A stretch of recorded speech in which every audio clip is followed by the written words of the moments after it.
Sanibonani balandeli abathandekayo kuzo zonke izindawo lapho engabe nikhona. Igama lami nguMartin Sibanda, the big boss. Ngithe ngize namhlanje futhi balandeli ngeke ngizoxoxa nani, nginethulele nje udabanyana olumnandi. Ngoba ngaso sonke isikhathi ngihlala nje ngicabanga ngani ukuthi nginenzele okuhle. Umsebenzi lo ngenza ngowenu. Remember ekuhambeni kwesikhathi ngibone ukuthi benisazi ukuthi amajaha begijima nami isikhathi esiningi engimanager ebemabili uDenzel Dube South Africa noThandazani Nyoni eZimbabwe. Ngakho ngithe ngibheka izinto ngase ngibona ukuthi no umsebenzi lo sokufanele siwuthathe siwuhambise kwamanye amazwe internationally. Ngosokubonakala ukuthi no imanagement sokufanele ishintshe kube nabanye abantu abazoyenza imisebenzi ethe ukuthi xa ngaphezulu kwalena ebisenziwa yila madoda amabili.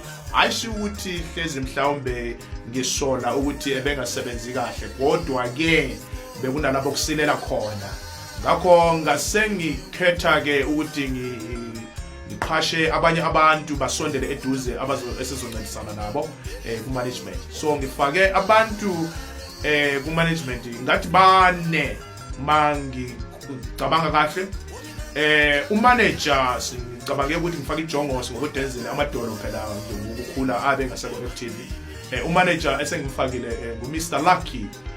Ulakhe ngumfana obuya eZimbabwe, umfana osasemncane kakhulu, onolwazi oluthile ngokulandelana no-artist ukuyimanager. Nguyozoba imanager ke lapho njengamanje.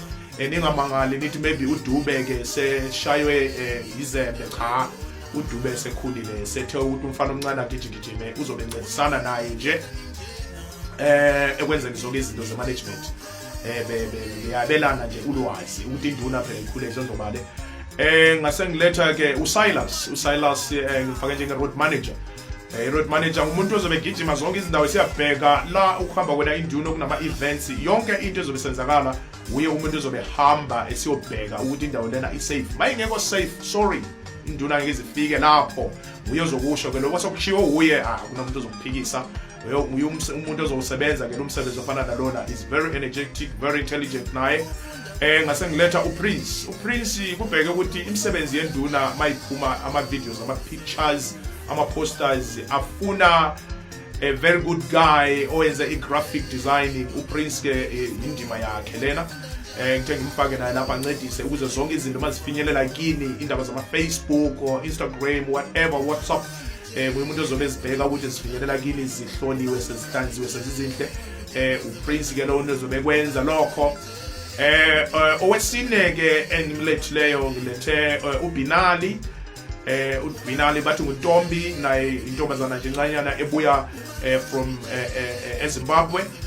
Lapho abengiletha i-gender equality bakithi. Kufanele ukuthi masenza izinto sipromote abantu besifazane nasibalethe entweni esizenzayo. Ngoba singabantu sonke phela uNkulunkulu wasidala sonke, akufanelanga into kube into nje yabo baba kuphela. And lona uyi-personal advisor, she's very intelligent, very young, very energetic. Uyangikhumbuza ke izinto eziningi, noma nginomqondo omuhle mfuna ukufaka manginikeza yena uyawuhluza awuhlaziye abese uphindisela kimi ke. Ngakho bakithi laba engibaqambileyo uPrince no Silas ngama locals. We are Africans, remember, sitesema i-world. So angisafuni ukuthi kube naleyani into ukuthi lona uqhamuka kulo kodwa singama Africans, we must challenge the world. So bakithi nizobabona ke labo abansebenza kuma platforms onke enduna, kuma Facebook, kuma website. Nibemukele abezanga ngobubi kodwa bazokhuphula umsebenzi bese ngibona ukuthi uyasinda. uThandazani, he is the marketing director eZimbabwe, uyo umuntu ophethe eZimbabwe that side ezokumarket nokuphusha umsebenzi wenduna. Kuthi uPrince lapha eSouth Africa uzoba i-marketing director, ngoba lamazwe mabili umsebenzi omkhulu vele ngokumarketa, ukudlondlobalisa udumo nemisebenzi yenduna. So kufanele kube nama directors amabili azobe ewenza lo msebenzi. Kodwa ngokwazi kwami ngendlela esisebenze ngakhona, sisuka phansi sisiya phezulu, ngiyazi ukuthi nizobamukela nibenze bebe warm ukuze banisebenzele bejabulile.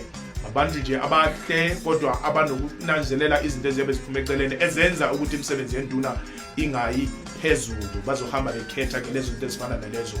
Kodwa ngokubaletha kwami ngikhulume nabo kabanzi, bayanazi ukuthi nikhona and bajabulile ukuthi behlangane nani ngako kuma-Facebook nezinto ama-brandings enduna nizobona sebehamba bewadayisa ngoba phela induna kufanelanga iqine ngomusic kuphela kodwa kufanele iqine ngayo yonke into enegama layo, talking about ama-brands enduna.